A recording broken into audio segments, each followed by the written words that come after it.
बिस्मिल्लाहिर्रहमानिर्रहीम। अस्सलाम वालेकुम। मैं हूं गुलफाम चौधरी। आप देख रहे हैं मेरा फेसबुक पेज और यूट्यूब चैनल। पाकिस्तान की सियासत में अहम तरीन डिवेलपमेंट हो रही हैं और मुसलसल डिवेलपमेंट्स मुतवक्के हैं। यकीनी तौर पर जो पाकिस्तान के हालात हैं वो यकसर बदलने जा रहे हैं और बड़ी बड़ी तब्दीलियाँ मुतवक्के हैं।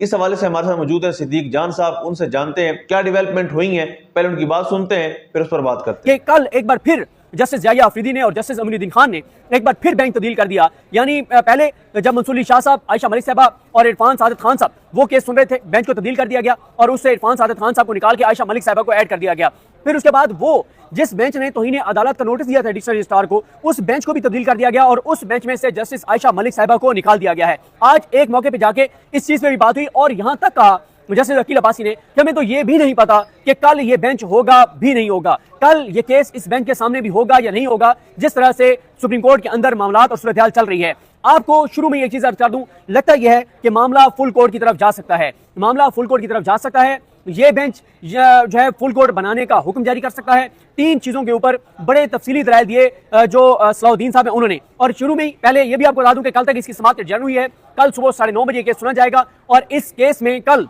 जस्टिस रिटायर्ड शाहिद जमील वो एक केस में वकील हैं, तो जस्टिस रिटायर्ड शाहिद जमील साहब को सुना जाएगा, अटॉर्नी जनरल पाकिस्तान को सुना जाएगा और दो अदालती मुआमलीन मुकर्रर किए गए हैं, एक हामिद खान साहब और एक मुनीर मलिक एडवोकेट साहब। इन दोनों वकला को भी सुना जाएगा। अब सुप्रीम कोर्ट के सामने मामलात और सवालात क्या हैं जिसमें इनको सुना जाएगा। सवाल यह है पहला कि आया जब एक केस समाअत उसकी शुरू हो जाती है और जजेस कुछ दलाइल सुन लेते हैं तो उस दौरान उस बेंच से वो केस वापस लेकर किसी और बेंच को भेजा जा सकता है या नहीं भेजा जा सकता। ये है वो पहला सवाल जिस सवाल पे कल अदालती मुआमलीन जो है वो अदालत को असिस्ट करेंगे। और अदालत के अंदर जो दूसरा सवाल है वो ये है कि प्रैक्टिस एंड प्रोसीजर कमेटी का जो फैसला है जिसमें उन्होंने ये केस जो है वो ट्रांसफर कर दिया है, पहला तो यही सवाल है कि उनके पास पावर है भी या नहीं है कि वो ट्रांसफर कर भी सकते नहीं कर सकते। लेकिन दूसरा सवाल यह है कि अगर कमेटी कोई ऐसा फैसला कर देती है, यानी justice chief justice Pakistan justice Yahya Afridi, justice Aminuddin Khan और जस्टिस मंसूर अली शाह पे मुश्तमिल जो कमेटी है जिसमें मंसूर अली शाह साहब तो जाहिर है उनका पॉइंट ऑफ व्यू आपके सामने ही है, वो अपने हलफ के साथ वफा करते हुए चल रहे हैं, वो एक आजाद जज के तौर पर चल रहे हैं। और दूसरी तरफ याहिया अफरीदी साहब हैं और उनके साथ हैं मोहतरम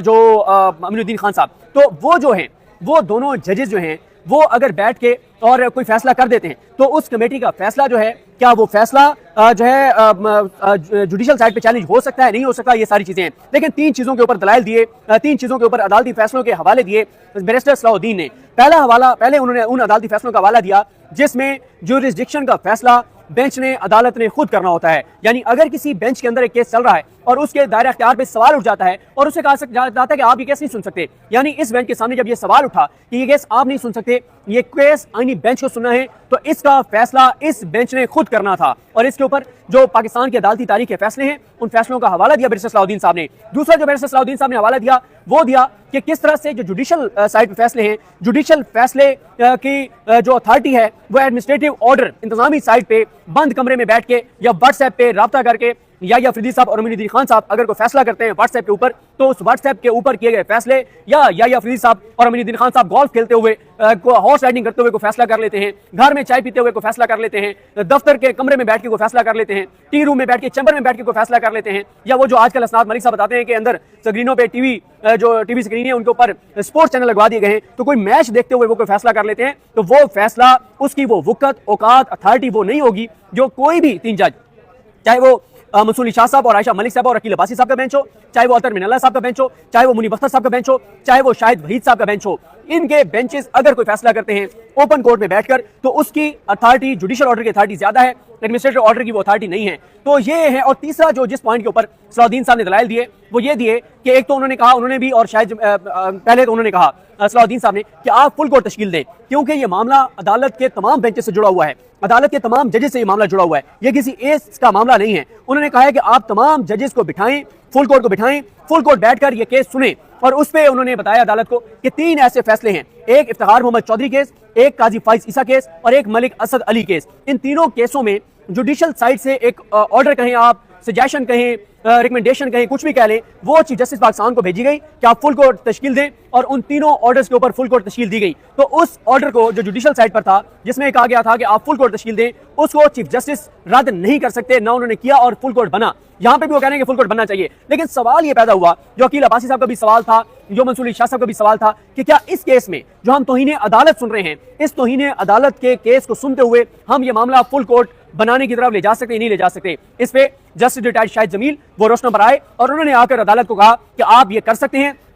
क्योंकि आपके पास 187 के अख्तियार मौजूद है। आर्टिकल 187 के तहत आप ये कर सकते हैं कि आप फुल कोर्ट की तरफ ये मामला ले जाएं। तो इस एक नुक्ते के ऊपर आप अदालत ज्यादा देख रही है कि क्या पहले उस बेंच को रिवाइव किया जाए, उस बेंच को बहाल करवाया जाए जो ओरिजिनल बेंच था, जिसमें मंसूर अली शाह साहब हैं, आयशा मलिक साहब हैं, इरफान सादत खान साहब हैं, वो, या ये बेंच भी ये मामला फुल कोर्ट की तरफ भेज सकता है। ये है वो पॉइंट जिसको जजेस जो है वो बहुत ज्यादा देख रहे हैं। देखें, आज रजिस्ट्रार जो याहिया अफरीदी साहब के दोस्त हैं, जिनको वो लेकर आए हैं, रजिस्ट्रार सलीम खान, उनका एक झूठ कमरे अदालत में पकड़ा गया है, उस पे और याहिया अफरीदी साहब कैसे मुश्किल का शिकार हो चुके हैं, उस पे तो हम अगली वीडियो में बात करेंगे। अब इस वक्त जो है वो जो बेंच देख रहा है, जाहिर है बेंच की जानिब से जो ऑब्जर्वेशंस आ रही हैं वो यही आ रही हैं कि ये तो वाज़ेह तौर पर अदलिया की आज़ादी पर एक हमला है। बल्कि मंसूर अली शाह साहब ने तो एक मौके पर कह दिया, इससे ज्यादा नहीं सुनाया जा सकता था याहिया अफरीदी साहब को कि कल को कोई बेंच बनता है और वो बेंच कुछ समातें करता है और हुकूमत को ये लगता है कि ये हमारे खिलाफ फैसला आ जाएगा, तो कमेटी बैठ के और बेंच ही तब्दील कर दे और उस बेंच से ये केस वापस लेकर किसी और बेंच को भेज दे। तो ये तो अदलिया की आज़ादी पर हमला भी है और अदलिया की आज़ादी को मुकम्मल तौर पर खत्म कर देने वाला मामला है। उसके बाद अदालत की जानिब से ये भी आज ऑब्जर्वेशंस आई, जाहिर है कि इससे तो कोई जज केस सुनते हुए सिक्योर नहीं होगा कि मैं कुछ सवाल उठाऊंगा। तो आज उन्होंने कहा भी, अकील अब्बासी साहब ने, कि हमने कुछ सवाल उठाए और उसके बाद पता नहीं क्या हुआ कि केस ट्रांसफर कर दिया गया। और ये भी मंसूर अली शाह साहब ने कहा, जब उनको कहा गया कि जी ये रजिस्ट्रार ऑफिस की गलती से आपके पास लग गया था, उन्होंने कहा जाहिर है कुछ अल्लाह के भी डिजाइन है, अल्लाह की भी तदबीरें होती हैं, आपसे गलती हुई, हमारे पास मामला आ गया, हमने समाज शुरू कर दी और फिर ये केस जो है वो ट्रांसफर कर दिया गया। आज याहिया अफरीदी साहब के हवाले से, अमीरुद्दीन खान साहब की कमेटी के हवाले से बहुत सी ऑब्जर्वेशंस आई हैं, अदलिया की आज़ादी के हवाले से बात हुई है, 26 यानी तरमीम, और ये भी उन्होंने कहा कि ये ऑर्डर में जो कहा है कि 26 यानी तरमीम के केसेस उधर लागे, ये तो यहाँ तो 26 यानी तरमीम तो नहीं सुन रहे थे हम, अकील अब्बासी साहब ने कहा। तो अब अटॉर्नी जनरल पाकिस्तान को कहा गया, आमिर रहमान साहब गो के मौजूद थे अटॉर्नी जनरल ऑफिस से, और आमिर रहमान साहब ने कहा कि आप क्योंकि तौहीन अदालत के तहत ये केस सुन रहे हैं तो आप अभी इससे बाहर नहीं जा सकते, जो आपका दायरा इख्तियार है तौहीन अदालत सुनते हुए। और यही वो पॉइंट है जिस पे कल सुबह दोबारा 9:30 बजे अदालत बैठेगी और अदालत इस अहम नुक्ते को सुनने जा रही है। और एक ऐसे वक्त पे जब इतनी बड़ी लड़ाई छिड़ चुकी है, उसमें जो मोहतरमुल मकाम मोहतरम चीफ जस्टिस पाकिस्तान है, जस्टिस याहिया अफरीदी साहब, वो याहिया अफरीदी साहब जो हैं वो इस वक्त चैम्बर वर्क पे चले गए हुए हैं। वैसे अब वो पता नहीं चैम्बर वर्क पे हैं, छुट्टी पे चले गए हैं, और बल्कि अभी हमारे एक दोस्त यहाँ पे ठहरे थे, उन्होंने, मैं जाहिर है उनसे